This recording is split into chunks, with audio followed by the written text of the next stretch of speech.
All right, we're back. We're gonna try something different. Are you ready? No. Too late. No.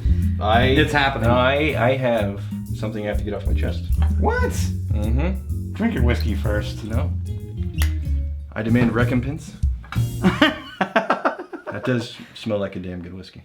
Yeah. I had people... Wait, you're still gonna rant? No, I'm ranting. Okay. I had people ask me, Rex, you were quiet in the last couple of... What was going on? It was quiet. I'm helping Daniel move crap around here, and I throw my back out, and I'm in excruciating pain. And I soldier through to drink some whiskey. And this very morning, helping Daniel again. Helping Daniel create assets that will help the whiskey school and the vault make money and stay profitable and all the wonderful things. And hey, Daniel, we need some people on top of the tower for a shot. He's like, yeah, I'm busy. What do you want? What?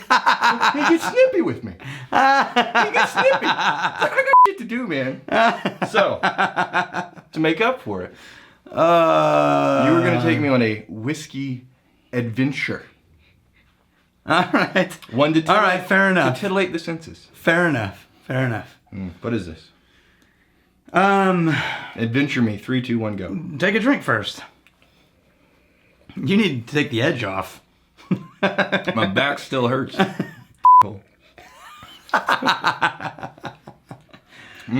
is a smoke monster. I like it. What is this? Well, funny you should use that word because this is called the Peat Monster. The Peat Monster. Okay. So I chose this because it's a blended malt scotch. Wait a minute. They smoke the peat, don't they? Mm-hmm. That's what I'm saying. So, blended malt, if you remember from previous videos. Honestly, I didn't read that. I'm not scared. That's impressive. Yeah, from previous videos, you may not know this, but blended malt just means a combination of more than one single malt. Okay. Right? So Compass Box is maybe one of the best independent whiskey companies on the planet, as far as I'm concerned. Why? Compass Box does not make their own whiskey. Compass Box exists only to buy barrels from other people and mix them together to create flavor profiles they are looking for. They are responsible for some of the best whiskey blends in the world. So they're blenders. They're blenders. Whiskey blenders. And independent bottlers. But they're not going to bottle a single barrel. Can you call them distillers then? No. So they're blenders. Okay. They're blenders. All right. And they're magical. They're so good at it. They create some of the best whiskeys I've ever had. Yeah. And Peat Monster is one of my favorites. They're using, according to them, whiskeys from Islay, right? So Lefroy, and they're also using whiskey from Isle of Mull. Now they don't name it, but that's got to be Mull. Mull, M-U-L-L. Mull. That's got to be Tobermory. Okay. Right? Why does it? So what they're doing? Well, because there's I think only one distillery on the Isle of Mull. The powers of deduction. Yeah. So unless there's some other one that I'm missing, but now what do you get in this whiskey? Because what I want to try to show you is. I have some Tobermory here. Right. I would like to see how much that Tobermory contributes to this whiskey. This is not a trace of sweetness. This is smoke. This is peat. This is like a bitter on the back end, but it's a good bitter. That if you like that like a bitter in a Manhattan or a bitter actual bitters. Yeah, no, like the taste bitter. Well, but you've had bitters. I've had yeah the flavor of bitter. Okay. But I get sweetness. I guess I'm getting a lightness to it. What? That reminds me a little bit of Ardbeg. No, Ardbeg, yeah. So I'm wondering if there's Ardbeg in this. No. Are you projecting Ardbeg to have that kind of minty finish? Are you projecting that onto this? Because I'm not getting that same minty finish. Yeah, probably. All right. But I don't know that they're using Ardbeg. You're going somewhere. What's happening? We're going to find out. And we're going to share this glass. Because I'm glass stingy. Actually, I just don't want to pour out too much of the Tobermory. Since we're not doing a video about Tober. So this is a Tobermory. So you're being stingy on my adventure. Yes. Yeah. This is a 15-year-old Tobermory. Okay. And I'm just interested to see if that's the case. So I'm trying how much this after of this is in that. So now move to this. Much lighter. Black pepper. I love this whiskey.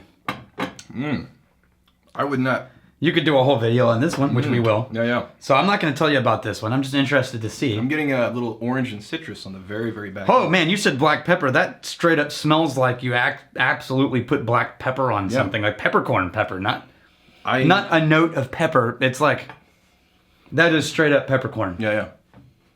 Especially compared to this. Mm-hmm. As a matter of fact, I was today refilling a pepper shaker. And that's exactly what this smells like. Random. Have the weirdest job in the world. Oh, yeah, there's no... I remember Tobermory being more smoky than it is. Well, compared to Peat Monster. Yeah. See, this is why it's a good idea to compare whiskeys, because... That could be an incredibly smoky whiskey, but after this, yeah. It's like, it's light and friendly, and a little bit of pepper, some citrus on that. But I don't find that any more aggressive than the Ardbeg 10 we tried the other day. Ardbeg 10. Don't you remember that was the one that we said love in a glass? Yeah. No, There is a lot of citrus in this. Yeah.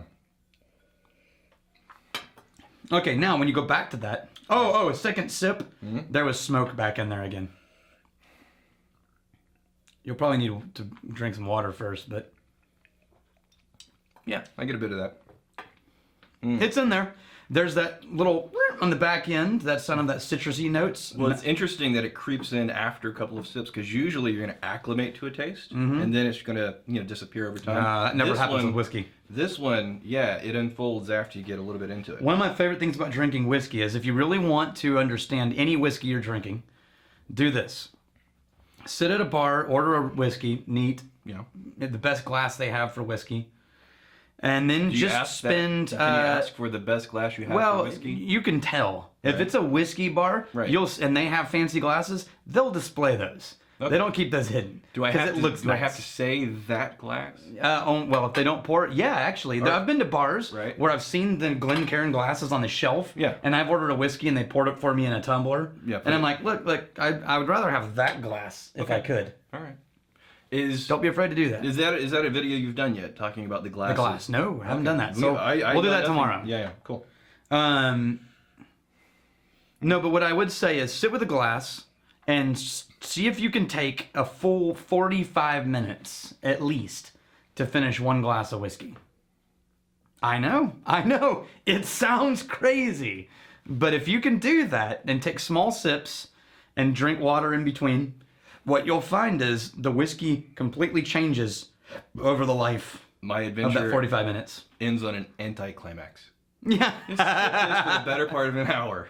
And there's your adventure. We're in Nerdville now. Yeah. I figure half of it would evaporate by then.